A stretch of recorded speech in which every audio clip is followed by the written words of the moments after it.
어제에 이어서 역대상 17장 말씀을 함께 보고 있습니다. 어제 살펴본 말씀처럼 다윗 왕은 하나님을 위하여 성전을 짓고 싶은 마음을 밝혔고 또 소원했지만 선지자를 통하여 하나님께서는 그것을 허락치 않으셨습니다. 물론 허락치 않으시기도 하셨지만 하나님께서는 다윗의 집을 세우시고 또 그의 왕위를 견고하게 하시겠다라는 언약의 말씀을 주시기도 하시죠. 오늘 우리가 함께 살펴보게 될 역대상 17장 16절 이하의 말씀은 그 하나님의 언약의 말씀을 받은 이후에 다윗이 하나님 앞에 기도와 고백으로 나아가는 모습을 우리들에게 보여주고 있습니다. 특별히 본문에서 드러나는 그 하나님의 언약 앞에 서는 다윗의 모습은 무엇인가? 바로 겸손과 감사의 모습으로 나아가고 있다는 것이죠. 이 모습을 통하여 우리는 주의 말씀 앞에서 어떠한 모습과 마음으로 서야 하는지 말씀을 통해 나눠보고자 합니다. 오늘 본문 16절은 이렇게 시작합니다. 다윗 왕이 여호와 앞에 들어가 앉아서 이르되 여호와 하나님이여 나는 누구이오며 내 집은 무엇이기에 나에게 이에 이르게 하셨나이까. 여러분, 이 고백을 하고 있는 사람은 다윗 왕입니다. 지구한 위치에 올랐던 다윗이지만 하나님 앞에서 그는 철저하게 종이었고 그의 고백 속에서 자기 주장은 찾아볼 수가 없습니다. 잘 아시겠지만 성경에 기록된 많은 인물들 가운데 다윗만큼이나 전생애를 통하여 하나님의 은혜를 누리며 하나님을 고백했던 사람도 없을 것입니다. 어린 시절부터 하나님의 이름을 위하여 골리앗과 싸우기에 주저함이 없었던 인물이기도 했었고 그의 인생의 절망의 순간이나 눈물이 차오르는 순간에도 여전히 하나님을 고백하며 그의 은혜를 갈망했던 사람이었습니다. 그러한 인생의 곳곳에서 하나님의 임재와 보호하심을 경험하였었고 나에게 힘주시는 여호와 하나님을 경험했었던 사람이죠. 그러한 인생의 경험을 통하여 그가 깨달은 바, 그가 기억하는 바는 무엇이었는가? 내 삶을 내가 살아가는 것이 아니라 주님께서 인도하심이 있어야 살아갈 수 있는 것이고 그가 나에게 합당한 것들을 채워주실 때에 나의 방패가 되어주시고 나의 힘이 되어주실 때에 내가 온전히 살아갈 수 있다라는 것이죠. 이러한 태도는 그가 왕이 되어서도 마찬가지였습니다. 내 수고와 피땀으로 이룬 왕조가 아니라 하나님의 은혜로 말미암아 왕위에 오를 수 있었기에 그는 왕이 되어서도 변하지 않을 수 있었던 것이죠. 자신의 인생에서 부어졌던 하나님의 은혜를 기억하고 있던 다윗이기에 지구한 위치에 올라서도 여전히 하나님 앞에 겸손한 마음으로 나아갈 수 있었던 것입니다. 오늘 우리가 읽은 본문 가운데 가장 많이 등장하는 단어가 무엇이냐면 주의 종이라고 하는 단어입니다. 다윗 자신을 가리키는 단어이죠. 그는 이스라엘의 왕이었으나 진정한 왕이신 여호와 하나님 앞에서 철저하게 종으로 고백하고 있는 것입니다. 겸손과 겸비함으로 자신을 낮추고 있는 다윗의 모습을 보게 되는 것이죠. 사랑하는 성도 여러분, 우리들의 삶 가운데 겸손과 겸비 그리고 나를 주장하지 않는 모습으로 주님 앞에 나아가는 주의 백성들 되시기를 소망합니다. 다윗은 하나님 앞에서 도대체 내가 누구이기에 내 집이 무엇이기에 이렇게 많은 은혜를 입게 되느냐고 고백하죠. 여러분, 우리의 삶은, 오늘을 살아가고 있는 우리의 삶은 우리의 노력과 수고와 성취로 말미암아 이루어진 인생입니까? 결코 그럴 수 없습니다. 우리 수영로 공동체가 지난 50년이 하나님의 돌보심의 시간이었던 것처럼 우리 또한 우리의 힘과 노력으로 이룬 인생이 아니라 아무런 자격도 조건도 없이 주의 자녀가 되었고 구원함을 입었으며 그 은혜를 누리며 살아가는 존재에 불과합니다. 그래서 어떠한 각도에서 바라보자면 성도의 신앙이라고 하는 것은 하나님 앞에 어떠한 마음으로 어떠한 태도로 서는가 하는 싸움입니다. 얼만큼이나 겸손하고 낮은 마음으로 나아가는가 하는 문제인 것이죠. 세상에서는 시시로 우리의 마음을 흔들어 놓으면서 겸손과 겸비로부터 멀어지게 만들려고 합니다. 인정받고 싶고 내 성취를 자랑하고 싶습니다. 거기서 우리의 마음을 지키고 겸손함으로 주님 앞에 나아가는 것은 결코 쉬운 문제가 아니죠. 처음에는 낮은 마음이었다 할지라도, 겸손한 마음으로 시작한 인생이었다 할지라도 무엇인가 내가 작은 것 하나라도 이룬 것이 있거나 나의 소유가 생겨나기 시작하면 그것을 지키고 싶고 인정받고 싶은 욕구들이 우리 마음 가운데 끊임없이 일어나기 시작합니다. 그 가운데 겸손의 마음을 지키고 주의 은혜를 기억하는 것이란 결코 쉬운 일이 아닙니다. 다윗 왕 이전에 세워졌던 사울 왕을 한번 떠올려 보시죠. 그도 처음에 선지자 사무엘로 말미암아 왕권에 대해서 선지자가 그에게 이스라엘의 왕이 될 것이다 라고 이야기했을 때에 그는 거부하며 자신을 낮춥니다. 그러면서도 이스라엘의 지파 중에서 가장 작은 지파인 베냐민 지파의 소속이고 나는 그 베냐민 지파 가운데에서도 우리 집은 가장 미약한 자라고 말합니다. 자기 자신은 왕이 될 자격이 없는 사람이라고 선지자에게 이야기하며 실제 기름 부음을 받은 그 순간 가운데에서도 진보다리 사이에 숨어 있었던 사람이었습니다. 그런데 시간이 흐른 뒤에 이스라엘의 초대 왕이 되었던 사울의 모습은 어떠했는가? 우리가 잘 아는 것처럼 이전의 겸손은 찾아볼 수 없었고 자기 주장으로 가득했던 사람이었습니다. 자신의 위치를 지키기 위하여서 말씀을 이용하거나 왜곡하는 일에도 주저함이 없었었죠. 자신의 뜻대로 제사를 올려드리기도 했었고 아말렉과의 전쟁에서는 하나님이 모든 것을 진멸하라 분명히 명령하셨지만 자신의 눈에 좋은 대로 판단하고 취하기도 합니다. 이스라엘의 왕이었기에 당연히 그의 마음 가운데 가장 경외하고 두려워할 이는 오직 여호와 하나님 한 분이셔야만 했는데 백성들의 마음을 두려워하고 백성들의 시선을 두려워하기 시작했었습니다. 모든 것이 자신의 자리를 지키고 싶고 자신이 이룬 모든 그 성취들을 지켜내고 싶고 인정받고 싶은 마음에서 출발했던 것이죠. 하나님 앞에 겸손한 마음, 낮은 마음은 찾아볼 수 없는 인생이 되었습니다. 왕이 되어서도 여전히 주의 종이라고 고백하고 있는 본문의 다윗과는 분명히 비교되는 모습이죠. 여러분, 우리도 때때로 살아가면서 우리가 누리고 입은 은혜를 당연한 것처럼 여기며 살아가는 순간들이 얼마든지 찾아올 수 있습니다. 내가 이룬 것 같아 보이고 연약함 속에 망각하고 내 소유처럼 여기며 살아가는 순간들이 얼마든지 있을 수 있다는 이야기죠. 그러다 보면 어느새 하나님 앞에 겸손의 마음은 있고 내 목소리를 높이며 나의 주장을 하기 시작합니다. 그래서 다윗처럼 주의 종이라고 말하며 주님 앞에 나아가는 것보다 내 경험으로 판단하고 내 처지대로 행동하게 됩니다. 종이라고 말할 수는 있어도 주인처럼 행동하고 생각하려 한다는 것이죠.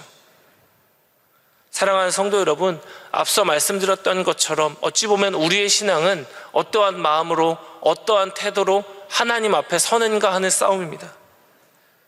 종의 모습으로 겸손히 엎드리고 있는가? 아니면 주인처럼 서 있는가?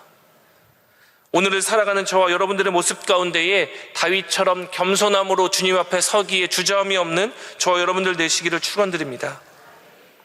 이렇게 겸손함으로 주님 앞에 나아가는 다윗의 입술에 어떠한 고백으로 이어지고 있는가? 감사와 경외의 고백으로 이어지고 있죠. 오늘 본문 21절을 보면 이렇게 고백하고 있습니다. 땅의 어느 한 나라가 주의 백성 이스라엘과 같으리이까? 하나님이 자기 백성을 구속하시려고 나가사 크고 두려운 일로 말미암아 이름을 얻으시고 애굽에서 구속하신 자기 백성 앞에서 모든 민족을 쫓아내셨사오며. 다윗은 하나님의 언약의 메시지를 자신 한 사람에게만 국한시키고 있지 않습니다. 자신이 속한 나라와 공동체인 이스라엘을 향해 하나님이 하신 일들을 고백하고 있고 또 기억하고 있죠. 주님께서 오늘 다윗에게 주신 그 언약의 본질을 하나님의 백성을 향한 구속의 사역으로 이해하고 있는 것입니다.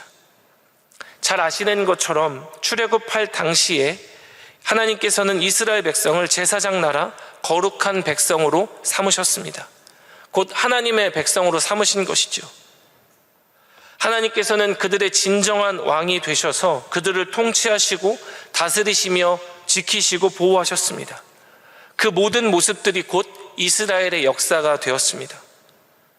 애굽을 탈출할 때에도, 광야에서 40년의 시간을 보낼 때에도, 가나안에 입성하여 그 원주민과 전쟁을 치르며 그 땅을 정복해 나가는 모든 시간들 가운데에서도 이스라엘의 왕이 되어주셔서 지키시고 보호하시고 승리케 하셨던 하나님의 구속의 역사를 기억하며 감사하고 있는 다윗입니다.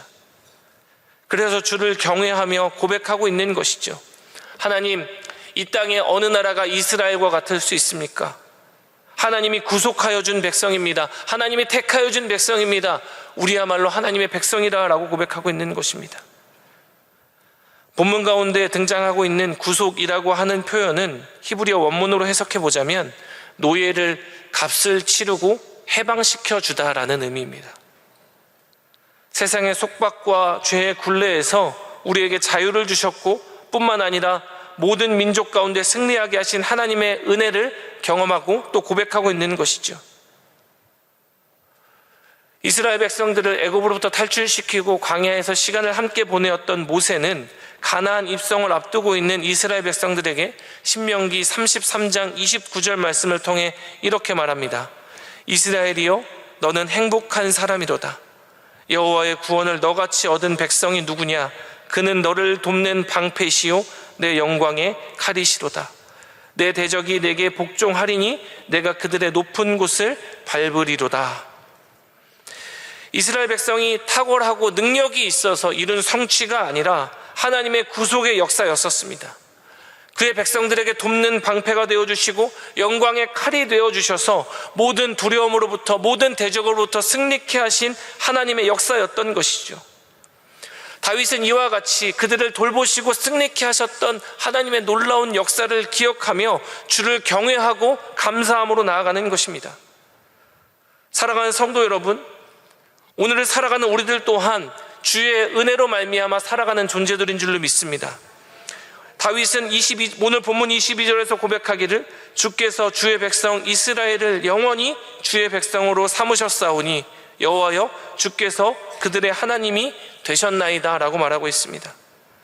이처럼 이스라엘의 하나님이 되어주셨던 하나님께서는 우리 수영로 공동체의 여호와 하나님이신 줄로 믿습니다. 우리 가정의 하나님이시고 나의 하나님이십니다. 그러하기에 우리는 행복한 사람이고 하나님의 돌보심과 보호하심으로 말미암아 세상으로부터 승리하며 살아갈 수 있는 것이죠. 우리는 영원히 하나님의 백성입니다. 우리의 하나님이십니다. 세상은 무엇을 자랑합니까? 나의 하나님을 자랑하는 것이 아니라 나의 소유를 자랑하고 세상의 권세를 나의 힘입어 살아가는 사람들에 불과합니다. 그런데 우리 신자들은 그럴 수 없죠.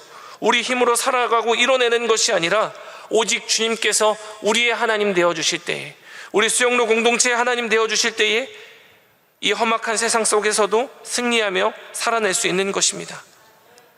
겸손함으로 주님 앞에 엎드렸던 다윗은 그 감사와 경외를 고백함으로 말미암아 주를 높이고 있습니다. 오늘 하루를 살아가며 우리들의 입술 가운데 감사와 경외의 고백이 끊이지 않는 하루가 되어지기를 축원드립니다. 겸손함으로 주님 앞에 나아갔고 감사와 경외를 고백했던 다윗은 말씀을 의지함으로 기도하고 그의 고백을 마치고 있습니다. 오늘 본문 23절과 24절의 고백에서 그의 기도는 절정을 이루고 있지요. 이렇게 기도하고 있습니다. 여호와여, 이제 주의 종과 그의 집에 대하여 말씀하신 것을 영원히 견고하게 하시며 말씀하신 대로 행하사 견고하게 하시고 사람에게 영원히 주의 이름을 높여 이르기를 만군의 여호와는 이스라엘의 하나님 곧 이스라엘에게 하나님이시라 하게 하시며 주의 종 다윗의 왕조가 주 앞에서 견고히 서게 하옵소서. 아멘.